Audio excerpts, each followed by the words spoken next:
Have you ever loved someone so deeply that it hurt? As if every heartbeat was tied to their presence, every silence felt like a storm, and every small distance felt like abandonment. For some, love is gentle, a steady rhythm that flows without fear. But for others, love becomes a weight, a constant ache. It's not because they don't care enough, it's because they care too much. Loving too much feels like pouring every drop of yourself into another, hoping it will finally be enough. It shows up in the late-night overthinking, in rereading every message, in the knot in your chest when the reply doesn't come fast enough. Your mind spins stories. Did I say too much? Did I do something wrong?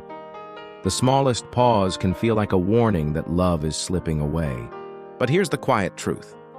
This pain doesn't come from love itself. It comes from fear.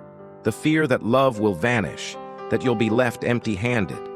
And in trying to hold on tighter, sometimes you push the very thing you long for further away. If you felt this, you're not alone.